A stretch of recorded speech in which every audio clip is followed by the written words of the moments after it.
Welcome back to the Profits of IT. I am Jim Punzenberger, your host, creator of the Managed Prospecting System, and author of $0 Advertising Strategies. If you're an IT owner or executive looking to escape the feast and famine grind of relying on referrals, check out managedprospectingsystem.com. We're the only IT marketing agency that lets you write your own guarantee for us. I'm excited today to have Paul with us.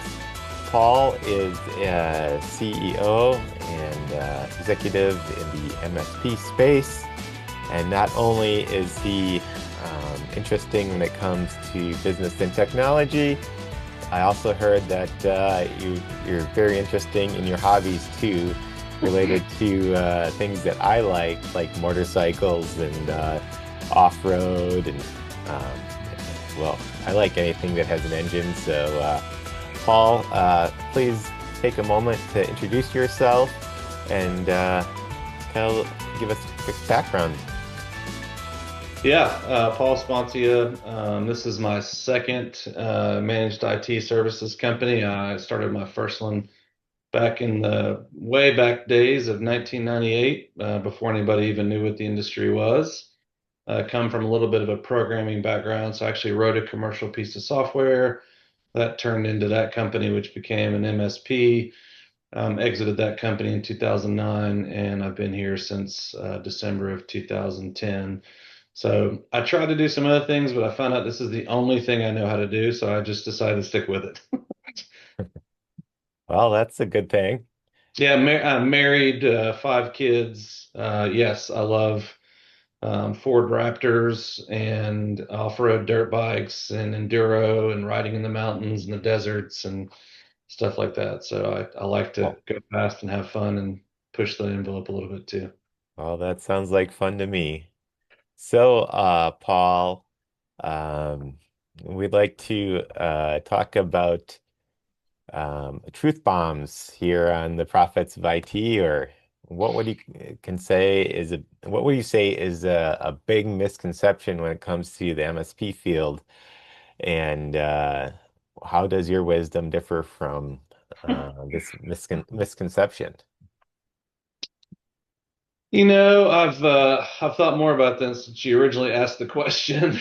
So I would say I don't know that I have a tremendous amount of truth bomb wisdom. I mean, I think there's probably some things just in the space that I would just say to people who are running MSPs, especially as they're maybe smaller ones, is a friend of mine said a long time ago that a business without a path to profitability is just a hobby. And I see a lot of still small MSPs that are working really hard to make a salary.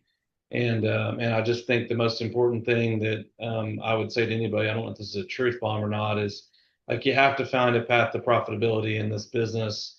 A lot of us came from technical backgrounds, and that's what we know. And it's just so important to not kill yourself for a salary.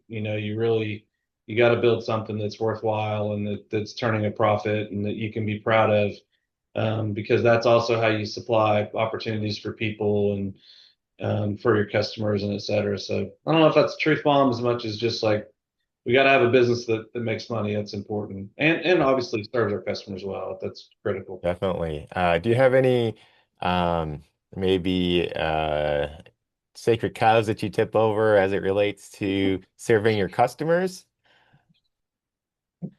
As it relates to serving our customers, Yeah, like what do others do in the industry that maybe isn't best serving your customers, and how do you do it differently? hmm, yeah, that's a great question.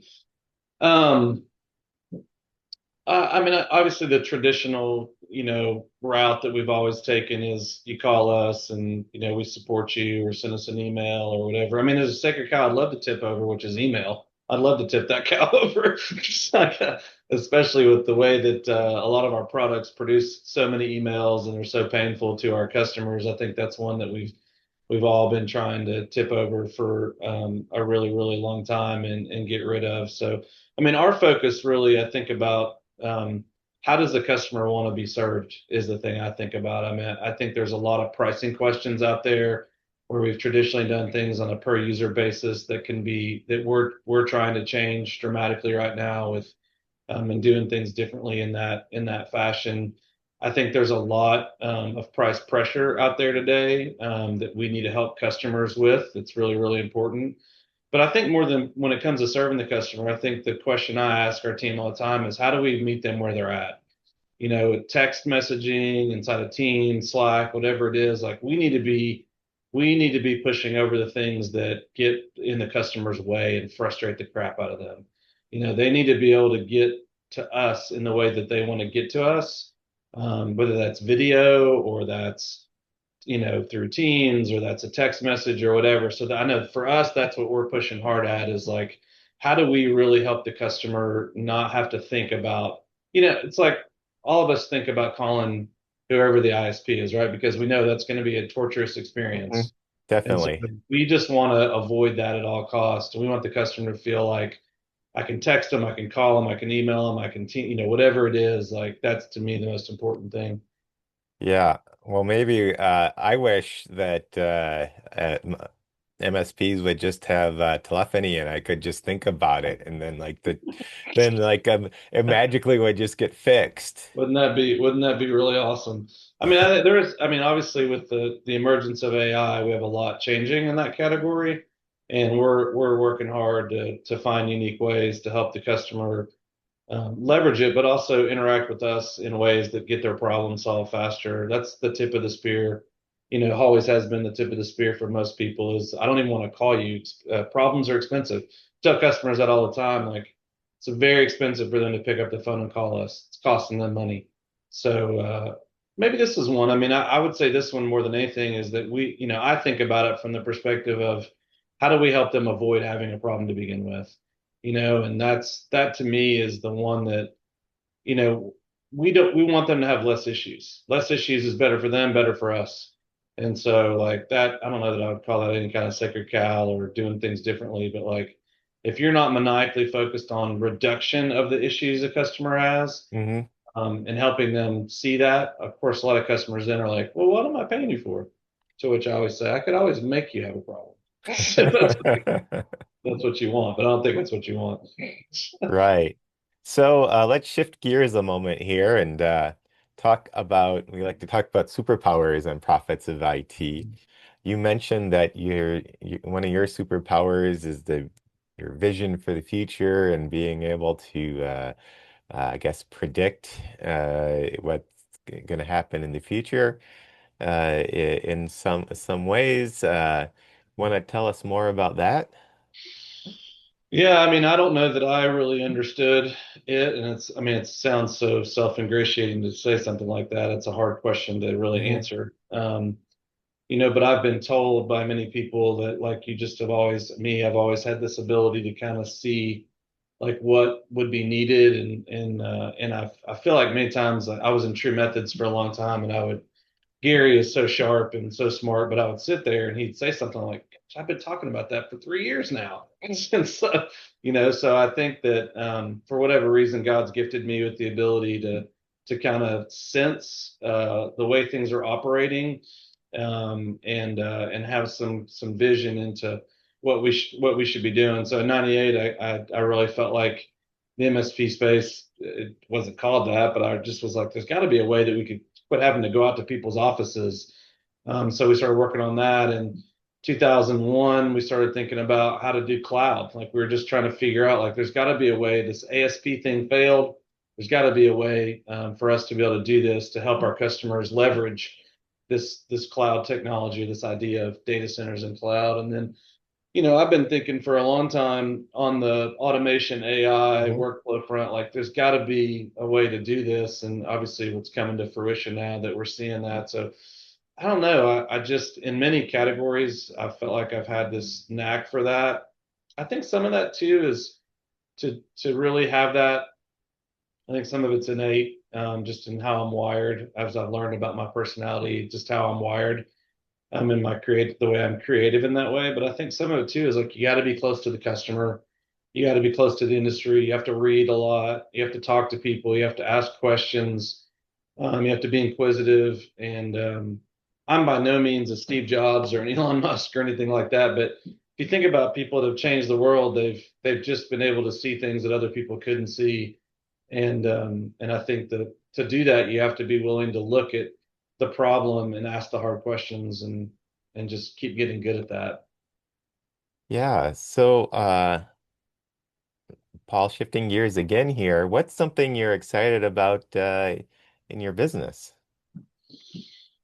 Yeah, I mean, we really just we recasted a 10-year vision around BHAG. I'm super excited about where we're going and how I think we're going to shift the business to really help customers. You know, our core purpose is to we exist to help businesses become more successful by leveraging the power of technology. And I think we're at a point finally where we can truly do that. So I'm super pumped about where we're heading in that category. And I'm excited about how much we've made gains in automation and workflow for our own business and how that translates for customers. I think I mentioned to you, I'm playing with agentic coding technologies, Hmm? not because I plan to go write code for people or build software applications. It's part of that learning process. So I'm pretty excited about where the world's going and how our industry can really take advantage of that. I'm super excited about our team. I don't know that I've ever had a better team, a better set of leaders. I'm super excited to watch how they've just taken the bull by the reins and how they've the horse by the reins, I guess, and how they're really running the organization operationally. And I just don't have to be involved in that. I mean, that's really, really, really fun for me. So somebody, we pique somebody's interest here. What would be a great way for them to find out more or get in touch with you? Yeah, I'm on LinkedIn for sure. I think it's whatever LinkedIn/in/Paul Sponcia or something like that. That's a great place to find me, probably the best place. Happy to get an email from anybody as well. It's my first initial last name at theitcompany.com. Um, those are the two places I would be spend the most time. Great. Any final thoughts before we wrap up here? No, thanks. I appreciate it. I mean, I think excited that you're doing this, and I'm excited for our industry. I guess probably one thing I would say to people I didn't think about is, a lot of people get scared about a lot of the technology that's happening, but the world's been predicting our doom for ever since I've been in this industry. I think if we all embrace what's happening and see this as an opportunity, technology is always changing, and that really presents a great challenge for us, but a great opportunity for us to keep serving people in the best way possible. So as long as technology is a core tenet of the world, then man, we've all got opportunities, and that's super exciting for our industry. Well, Paul, thank you for sharing today.